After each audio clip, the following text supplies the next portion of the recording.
Two of us. All right, good evening, morning, afternoon, everyone. Two Geeks Talking is an entertainment industry interview show where we interview the creative people from the comic, film, TV, movie, and video game industries. And of course, I'm your host, Kurt Sasso. We're on episode 369 with a longtime friend and a past guest who hasn't been on in a while. I'm glad that I could finally track him down in the massive amounts of comics and cartoons and Kickstarter campaigns and everything like that. Of course, you've known his work from Marooned. You also should know his work from his brand new comic Rock and Tin, which is at rockandtin.com. Spell it all out, every single word, and that's the website. We're joined today by Tom Dell'Aringa. How are you doing today, Tom? I'm doing great, Kurt. How are you? Good, good. I've been practicing your name for the past 3 years, so And you're it's doing worked. an excellent job. It's been far too long since you've been here. The last time you were on, I was going to say you were about halfway through Marooned, I guess I would call it. Yeah. It was a great comic, great characters. We those that haven't seen it, go back to the last episode. You can hear Tom talk about it in great detail, and we won't have Yeah. to rehash any of that. What we will talk about briefly, though, is, of course, you had a successful Kickstarter campaign. You Mhm. spent 5.5 years of your creative life working on this amazing project. What Yeah. was your thoughts about finally closing up the Maroon chapter, not only with the comic but also getting it funded with a Kickstarter? Yeah. Well, it was a pretty daunting task thinking about even trying it because it's kind of an unknown because even though I had been around for 5.5 years and I had a decent little following, I didn't know how it would translate. So there was some fear and trepidation there with that. Finishing up Maroon, though, was something that I needed to do. One, because I really felt like the story deserved an ending.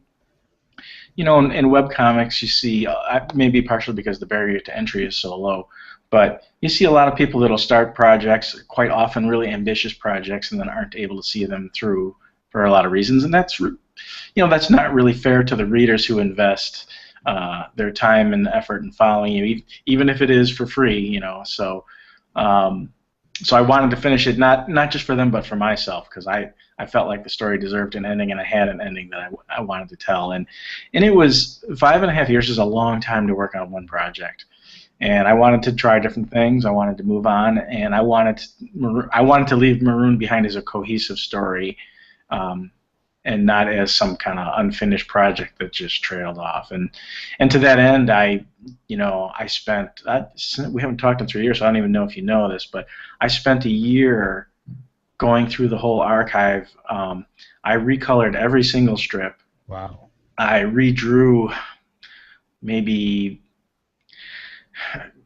maybe 10 or 20 of them I completely redrew, some of the older, and then I went through and I redrew characters where they didn't work, or I mean, for the first couple hundred I would redrew something on every single strip just to, particularly with, I had been really rusty when I first started, so particularly with Leon, I'd been ages since I had drawn women when I first started it, and the early versions of her were horrible.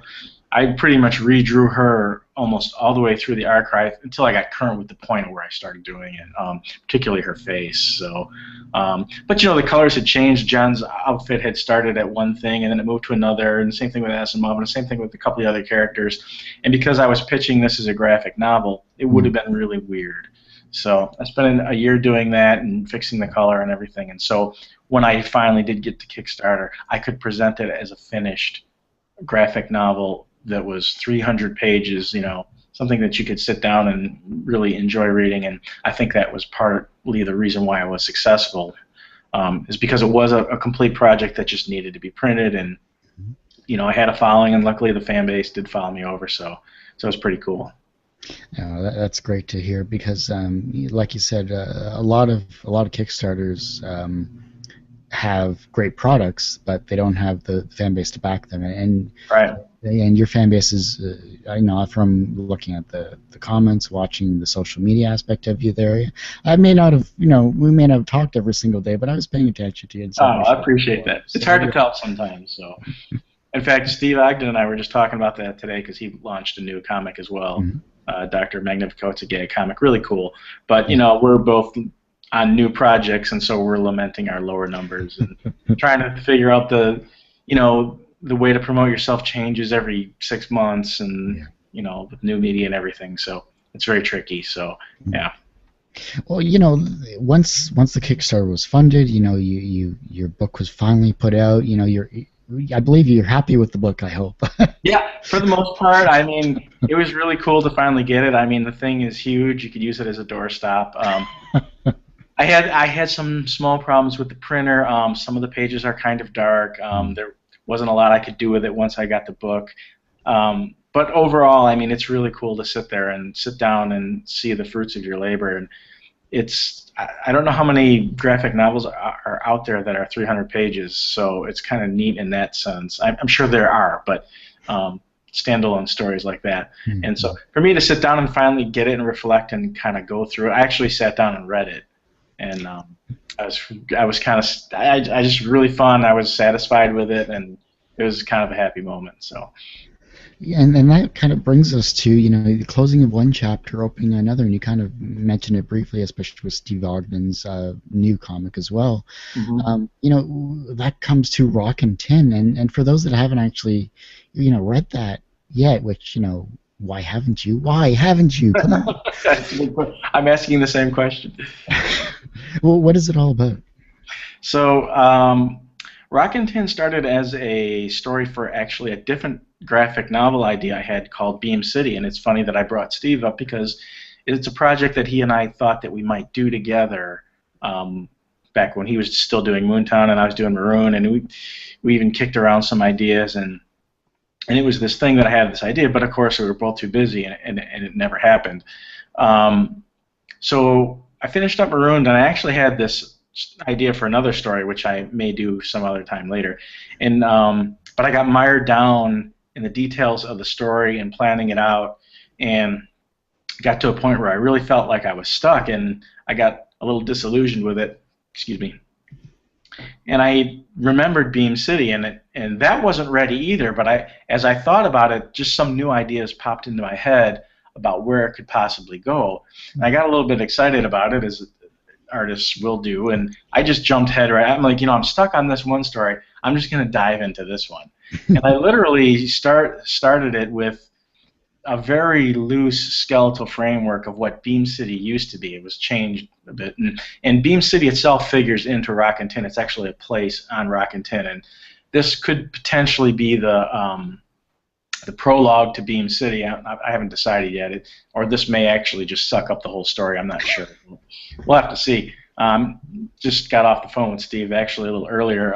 Helped talking through some of the ideas, but so I just started making pages, and which got me into a little trouble about this point, because now I may have to go back and fix a couple things, but that's okay because I just got on a roll, and yeah, so now I've got most of it plotted out, and then the devil's in the details of figuring out the fine parts, and then kind of getting the whole thing down. So, but what I've done so far fits pretty well, so I'm pretty excited about it. And yeah, so I just wanted to do something a little different, and it's different too, and because as you've probably noticed, it's all in black and white, not color. And I really didn't have a lot of skill in doing things like black spotting and working with a limited black palette like that, and to learn to do that really can bring some really great things into your color work.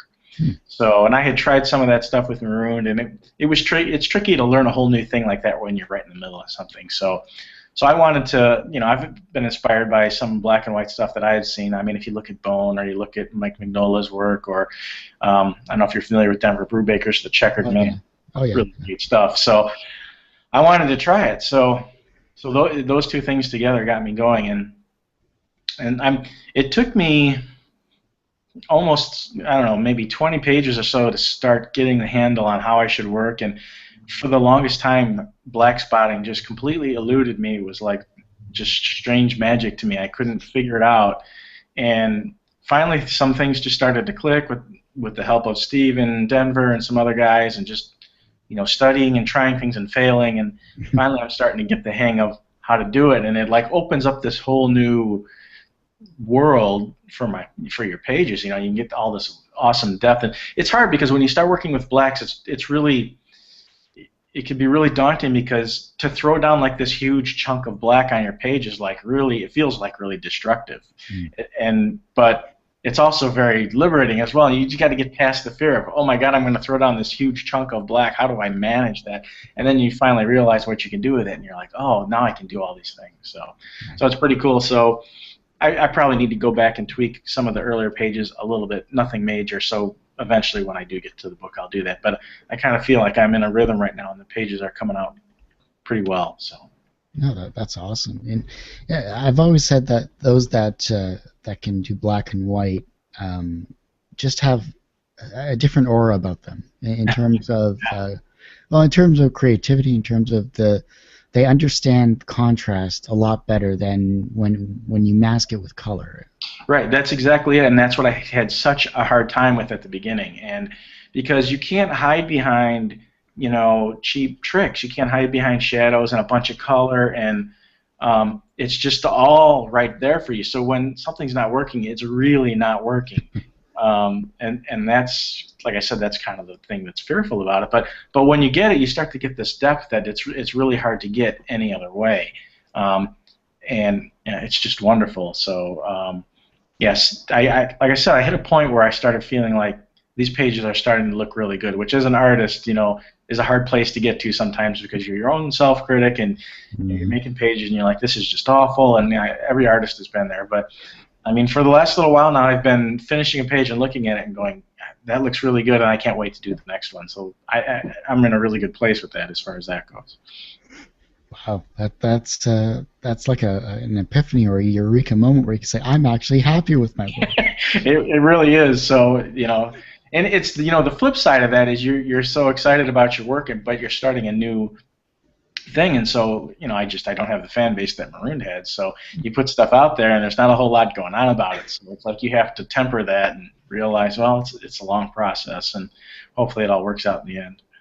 Oh, I'm sure it will. And once the old fan base, you know, knows where you are and you know, sees what you're working on, something new, something different, I'm sure they'll easily stop on by, and you know, you'll get that fan base back. It's not like you went on hiatus for, you know, 5 years or whatever. Right, that's true. So hopefully you're right. It's interesting because, you know, I've obviously told the Kickstarter people about the new project, and I had a Marooned list, and I sent, and some people have come over, and it's interesting that I had a couple people say to me, let me know when it's done, and I'll grab the book.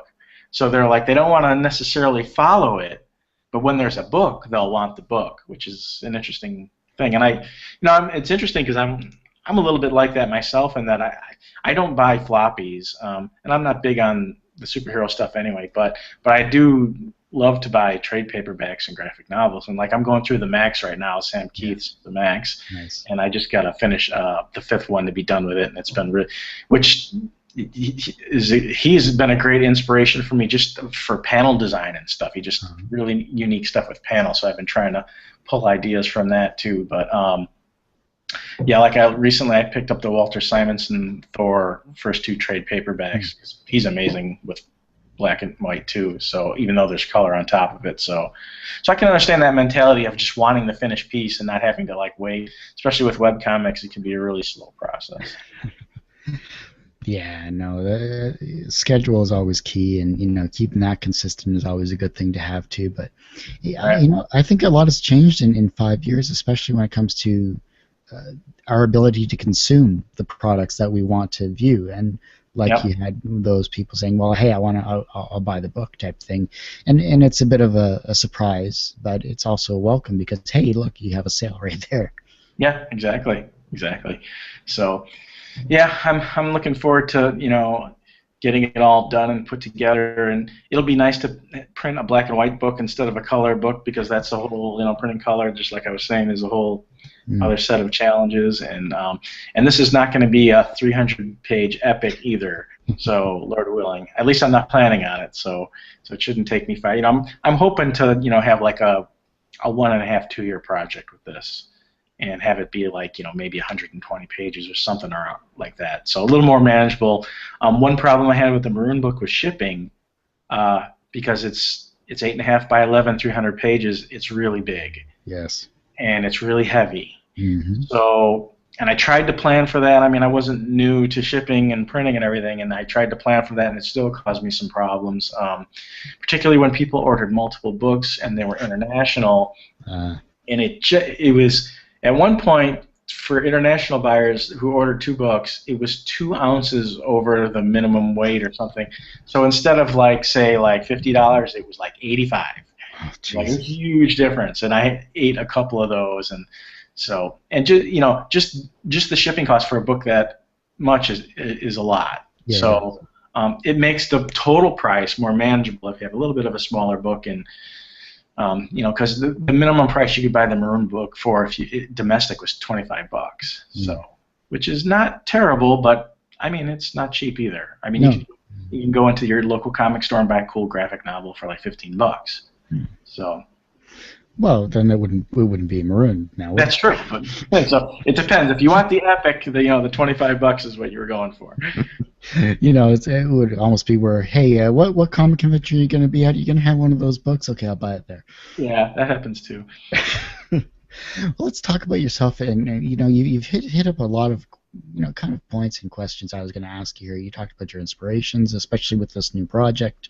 You talked a little bit about creative aspects here and there, and you've hinted at challenges too. So thanks. You just took 3 of my questions.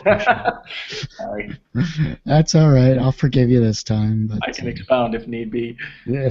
You've done a great job so far. Trust me. Well, how about this then? What do you feel is your need or maybe impulse to create? Well, that's a good question.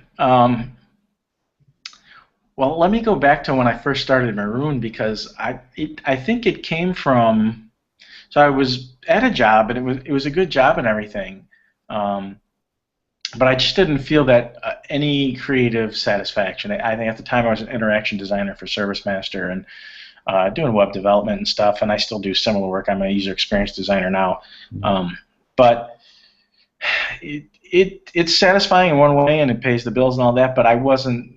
It's just not creatively satisfying, and it's because at heart, for whatever reason, I'm a storyteller. I mean, when my kids were babies and toddlers, I would tell them stories that I would just make up, and it's just part of my DNA, So. So I came up with this character, Spaceman Ron, which was the genesis of Marooned. Of course, he's Captain John.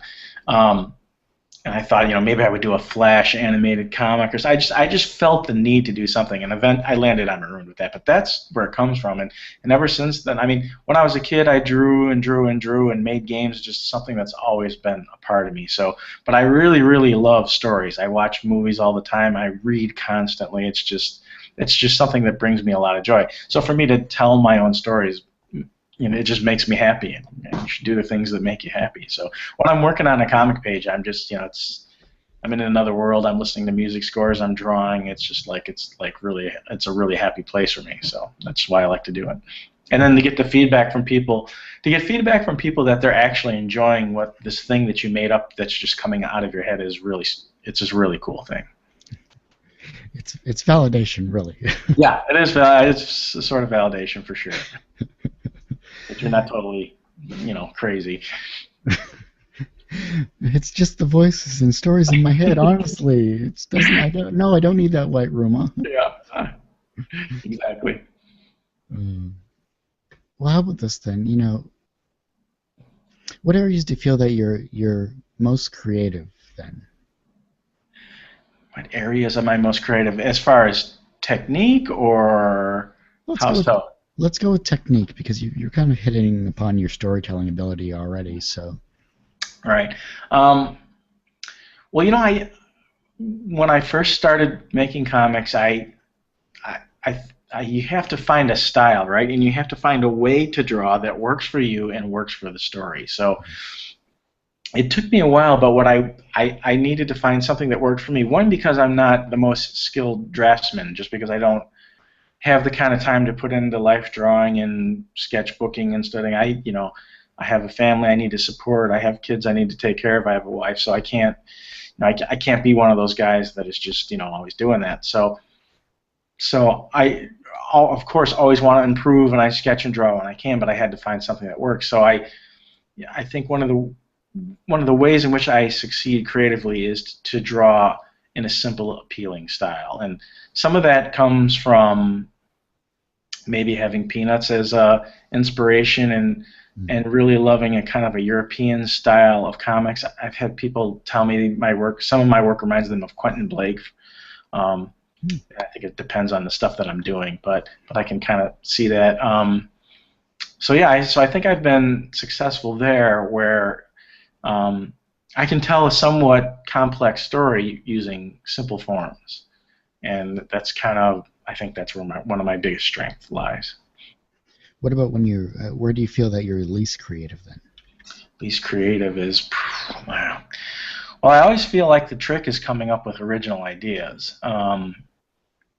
And sometimes in a way, there are no original ideas, and that's the thing you have to wrestle with. There's nothing new under the sun. You're just, you're just telling a variation on a theme. So, but to try and make, what you're doing, fresh in some way, that's the biggest challenge, and at least for me. So I could, so I put a lot of work into my stories. I agonize over them.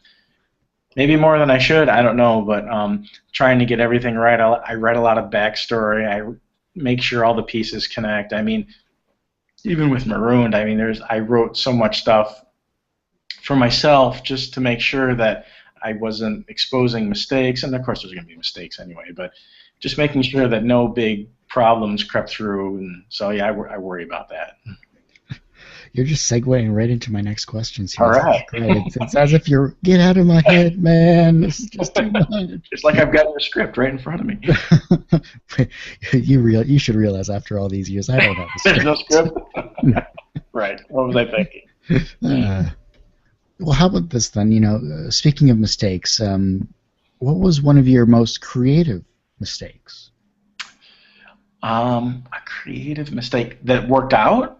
That worked out. Something that was like, like a Bob Ropp, it's just a happy accident, happy little tree here and all that stuff. Well, there's a lot of that happens just within the drawing process. Mm-hmm. I would say a couple things that come to mind just looking at character design.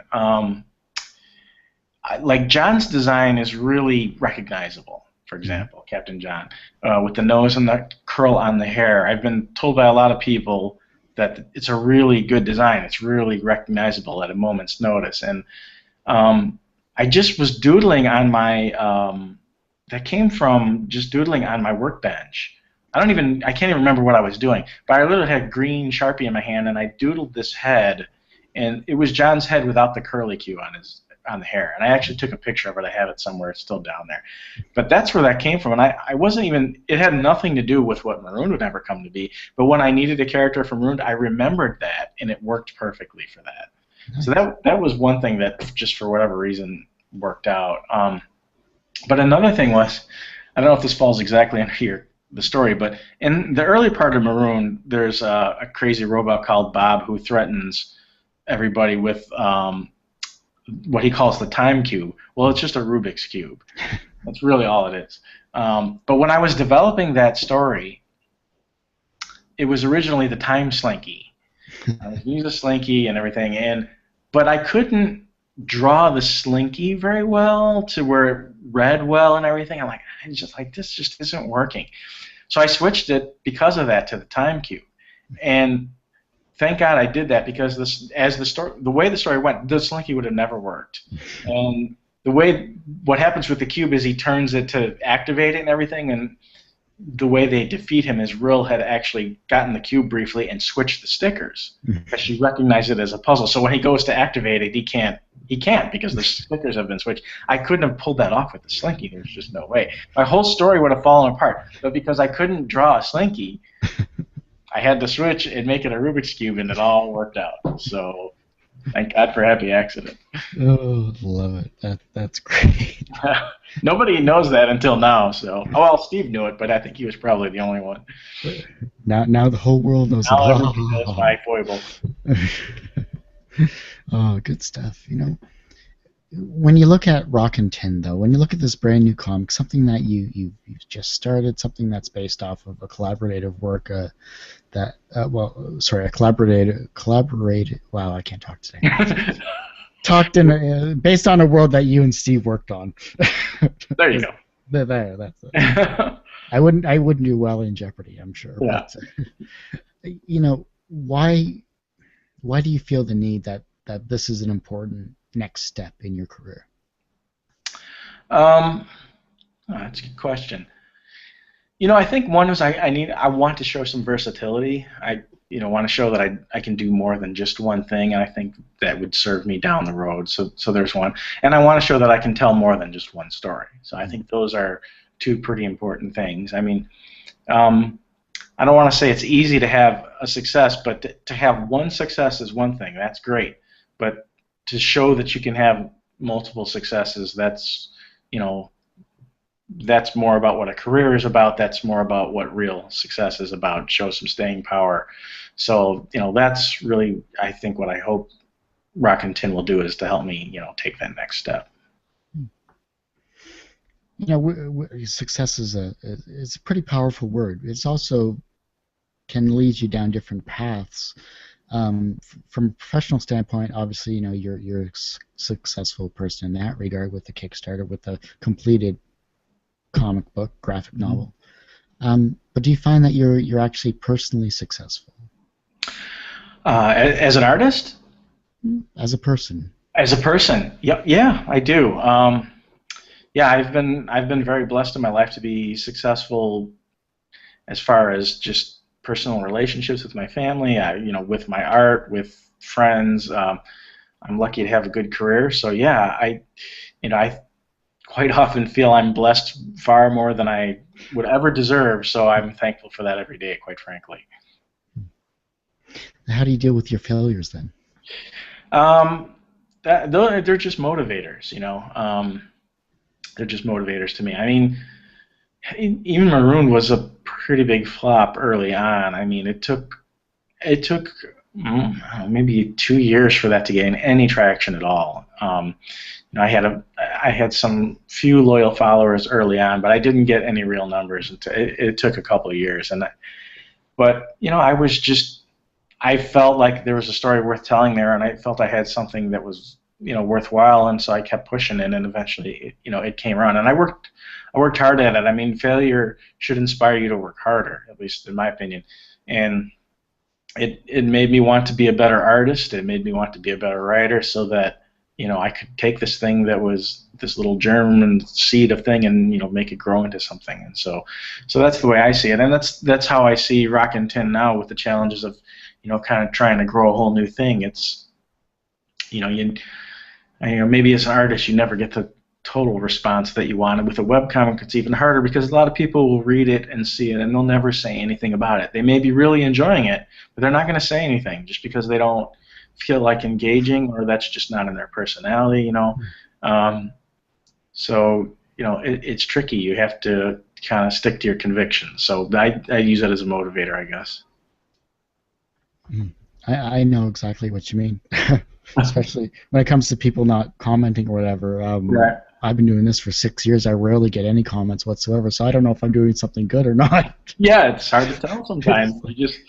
You got to kind of have some faith in yourself that you're doing something worthwhile. Well, I think it's more along the lines of, are you reaching the people you want to reach? Do you have that one person that fits your overall person that would read your comic, I guess, would be the main thing, and how you prioritize yourself. Are you going to use any aspects from what you learned from Marooned and bring that over to Rockin' Tin in terms of maybe promotion wise, or how are you going to get back to that level you were at? Yeah, well, that's the $64,000 question, to be honest, because it's the hardest thing to do about being a comic artist is promotion. It's in some ways, making the comic just pales in comparison to actually trying to promote the thing. It's just so difficult. There's so much noise out there nowadays, and the noise isn't just comics. It's entertainment as a whole. There's just tons of entertainment at our fingertips. But then there's all kinds of other just noisy information on our smartphones, on our iPads, on TV, everything's on demand at your fingertips now. So it's really hard to rise above that. And you know, you see really talented comic artists come into the webcomic biz, and I've seen stuff that has amazed me that has like no readers, and you wonder, well, what's going on? It just, and you sometimes try and help them out. It's just, I think when it comes down to it, is you got to try and touch people on a personal level. It seems like that's the only thing that really works, and it's hard to do that online. It really is. If I were a younger man without a family, I would do the con circuit. I would really work that and try to do that, because I think that's probably a really important step in building a real fandom. But that's not something I can do just money-wise, travel. Like I said, I have a family. I can't devote that kind of time and effort to it. I did do a local con a couple months ago, and I'm doing a show here at a library in July that actually is kind of right up it's called Comic Book Mania, and it's for kids and everything, and they're having an art show, so it's like it's perfect for me. So, but I think the thing that I try and do is just to try to be genuine and try and touch people with my story, and then connect with them that way. And so if somebody ever writes me or makes a comment, I always try and engage them, and that has served me well. And I think if you're out there just trying to be a good force for whatever, just a good representation of a human being, that goes a long way. So that helps. But it's hard. I mean, Facebook doesn't do much for you anymore with the recent changes, and it's hard to stand out on Twitter, or IG Plus is useless. So it's really hard to. I have a couple of mailing lists, but the Kickstarter mailing list, and then a mailing list from Marooned, which I need to transfer over to Rock and Tin. But you don't get a lot of engagement there. People don't like their inbox. You feel like an intruder in their inbox. So what does that leave? Well, you've got your website, and like I said, people are consuming a lot more media in broader channels rather than just your website. So it's really hard. So it becomes trying to get that word of mouth, trying to get people to tell other people that they like what you're doing. And I think that's always been the best way. So like for Marooned, some of the best traffic that I ever got was other people that liked me that put links on their site voluntarily, or that I became friends with for whatever reason because we were both artists. Like Christopher Baldwin of Space Trawler is a perfect example. So we got to know each other, talked about story and everything, and in fact, I think he actually reached out to me I can't even remember how exactly we met. But I was already a fan of his, so we just got to know each other. And he put a link to Marooned on Space Trawler. Well, Space Trawler is one of the more popular science fiction comics out there. So I got a really nice. I still get traffic from that site to this day. So stuff like that, really helps you build an audience. And that's not to say you're chasing link exchanges, because that's not really what that is. That's somebody who puts their stamp of approval on you because they like you. Yeah. So and I do the same for artists that I like. It just, and I don't know how much weight particularly Rock and Tin has, but I linked back to people on Marooned for people that I liked. So you try and do that too. So yeah, I think building relationships within the comic community is really important, because people get to know you. If they talk about you, maybe that helps. I got to know Jason Brubaker from Remind a bit, and did a guest strip for him. Wrote some articles for his Making Comics site. So all that stuff. It's like all that stuff. You have to do all that stuff and try and bring it all together, and it's an exhausting amount of work, to be quite frankly. So I do as much as I can, but I can only do so much. I've got a 9-to-5 job. I've got a family. So you just do what you can, and leave the rest to God and see what happens. There's not much more than I can do than that. So we'll see. It worked for Marooned. Hopefully it'll work for Rock and Tin. I'm sure it will. I mean, more than anything, I think it's interesting you mentioned technology in this regard, especially in terms of gaining access to people. Which is kind of funny because that runs into a group project I have to do as well. Do you find that the social media is taking away from our ability to be social in face-to-face situations? I do think there's something to that, and I mean we're only in the very beginning of that, and it's funny because in my day job I'm a UX designer, user experience designer. So do you got to answer that? No. Okay, Oh. keep going. So I'm a user experience designer, so I specialize right now in mobile applications. So I'm working on these mobile apps all the time, and so I'm kind of in the thick of it, as it were. But I have two teenage daughters who have, their phones and their friends, and I mean, they'll be here, and I'm sure you've heard other people talk about. They'll be here together, spending time together, but they're on their phones, and I'm like, you guys are sitting with each other. Put your phones down and engage with each other. And they do. Don't get me wrong, especially because they're theater kids and they'll get up and dance and everything. So that, it's not that they're not social, but it's the whole idea of social is changing, and you're starting to see people talk about how I saw some viral video. I think it was this week. Yeah, look up. Yeah, look up. That's exactly what it was, and I think that really succinctly put it. Whereas your head's always down and you're talking to all these people, but you're not really socially having a social, meaningful relationship with anybody that way. Mm. These aren't people that are your friends in any real sense of the word. So, yeah, that's a problem, That's fine if you don't consider me your friend. I don't. It's like I don't mean that. I mean, you and I have engaged in a meaningful way in the past. I mean, I'm just talking about just drive-by social interaction. A tweet here, a tweet there, a thumbs up here. That's not any kind of interaction. At least we're actually face-to-face here. True. At least I can actually see you, and we're actually having a conversation. So, but I'll give you an example. For like Steve Ogden, I met him online. Him and I are really close friends. But he lives in Maryland. So he lives in Baltimore. And I've only actually seen him once when we did the space show in Ohio in 2010. But we talk all the time. And we have what I would consider a meaningful relationship. Like I just told you, I just got off the phone with him. So, but the whole genesis of that relationship is online. So I don't think it's not like you can't have a meaningful relationship that way. But it's like the majority of it is just like if you push all that aside, how much of that is really meaningful? And I think it's a really small amount.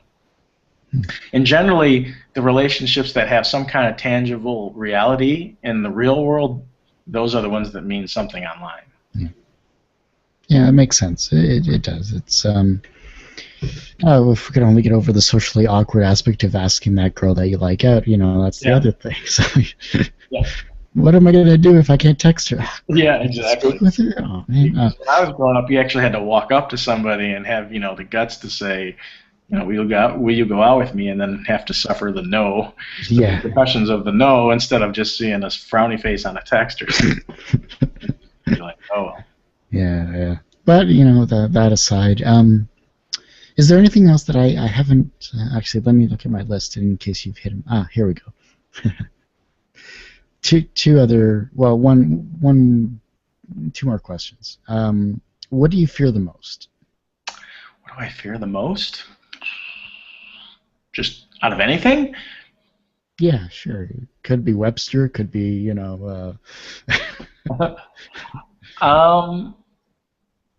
Man, that's a good question because I don't really. Is it weird to say I don't have a lot of fears? I mean, I went through a time in my life where, a couple of years ago, where I had a really rough time. Should I keep going? Oh, okay. Yeah. Where I had a really rough time, and I even had to go through some therapy, and I had some. It wasn't social anxiety. I had some anxiety-related issues, and that I don't know. Ever since then, I don't really fear much, to be honest. So I guess my only fear would be, my fear probably is related to other people about, my family, and making sure that I take care of them is probably the only thing that I would actually fear. I think it's 7338666. Yeah, is that a If it isn't, I'll check it up real quick. All right, bye. Sorry about that. No problem. Did you catch the end of that or no? No, I didn't, Did you want me unfortunately. to go over it or? Yeah, what was the last sentence you said? Well, I kept talking when you went, so I finished my thought, but I can say it again. Sure, go ahead. It's up to you. Okay. So basically, what I was saying was, I went through a rough time a couple of years ago where I had some anxiety issues, basically, and without getting into that, and I went through some therapy, and it was really helpful, and I found that, which I probably neglected to say this earlier, but the fear is like self-generated and self-defeating. And once I got through that, it's like I don't know nothing. Sorry, That's all right. it's 733-4288. Sorry. Yeah, that's it.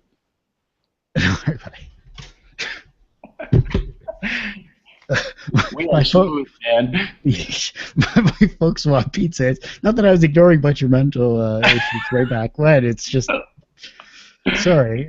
No, but no anyway, so the gist of it was, in case she calls back. The fear is self-defeating and self-originating. So what I found was that I stuff doesn't bother me. The things that I fear are for my children and my wife.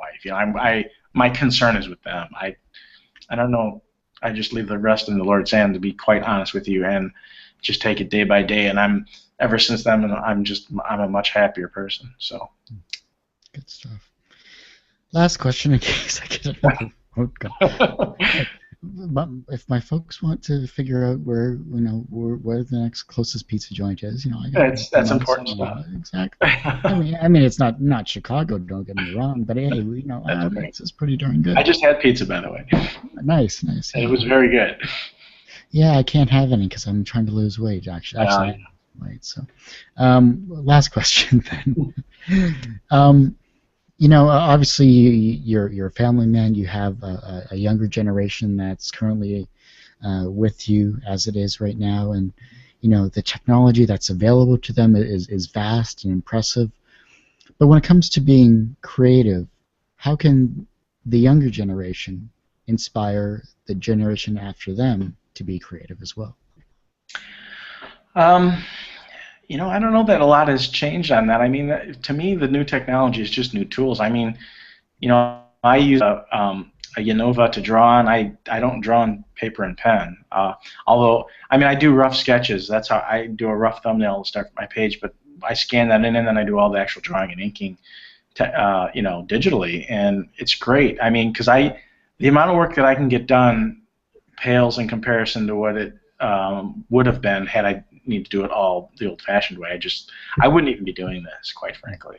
So, tools are tools, and my kids, for whether it's from my influence or not, are incredibly creative. Like I said, they're in theater, and my daughters are both artists in different ways. My older one, I've been training her as an artist since she was 2, and she can draw circles around me, and she's not as serious about it as she used to be now that she's in theater and she wants other things, but she's still she could take professional illustrating jobs right now and she could get them done. So she's that good. And my younger daughter, who never wants me to teach her anything about drawing, is also very good, and they do they make their friends cards instead of buying them in the store, and they do songs, and they're the most creative kids that I was not nearly that creative when I was a kid, even though I was creative. So I don't think it has anything to do with the generation, or even I don't think technology pushes it away. It just comes down to maybe it's part of your DNA, or maybe it's partly what you grow up around. I mean, my other daughter is a really talented pianist, so it's just, I mean, if you give a kid a creative environment, they're going to be creative. I think that's what it comes down to. So it's up to us as parents to say, maybe it is up to us to say, put the video game down, put the phone down, and let's do something. And nice. Our kids grew up that way, so to them, computers and cell phones, they're just other ways for them to be creative. Like, for example, my daughter writes her own music for the piano, and she found this app online. I can't think of what it's called right now, but where she can score her music as she writes it, so she doesn't have to write it down by hand. And she's really talented with using it. She's like, she writes music on the keyboard, the QWERTY keyboard, not a piano keyboard. With all the keyboard shortcuts, she's like sings it, she plays it, she's like, and then she just boom, boom, boom, and there it appears. Boom, she's just writing it, and she scores the whole thing. And it's like, when I was 14 years old, I couldn't even conceive of something like that. The internet hadn't even been invented yet. So, yeah, I think it has a lot to do with the environment and the way you're brought up as much as anything else. Nice, good stuff. Is there anything that I haven't brought up that you'd like the watchers and listeners of this show to kind of know about?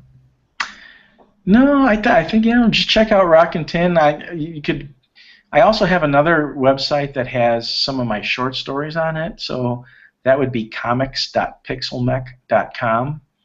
And there's things. There's a thing I did right after Marooned called The Messenger on there, which is also in black and white. It was my first shot at black and white. It's like a 23-page story. Rag the Viking is on there. It's a story I did with Steve. I'm trying to think of what else. The Tallest Robot is on there. And I made a little book for my wife for our 20th anniversary called Rat Loves Mouse. And that's kind of in the Quentin Blake kind of style. That particularly, I did it that way. It looks like it's done in watercolor and everything. And that's on there. So if you want to just see some few different things, that there's that. But yeah, other than that, I mean, Rockin' Tin is what I'm trying to get people to look at right now. But Marooned is also reposting right now. So once I finished, a lot of the old pages were still up. So I took everything down and I started reposting all the updated pages that are actually in the graphic novel. Wow. So it's up to page like 120 today, 128 maybe. And of course the first I don't know how many pages are actually two comics stacked as one page. But now I'm up to the full pages, and now that's posting 3 times a week, and it'll go until it's actually done, and that'll take like almost another year. So if you missed Marooned the first time, people can go and see it, and they can get the actual experience of the graphic novel. So like none of the side stories and the kind of one-offs and stuff, none of that's in there now. It's just the actual graphic novel from start to finish being published. So if you missed it, or you didn't get the book and you want to see what's in the book and how it's different, you can go and check that out. Nice.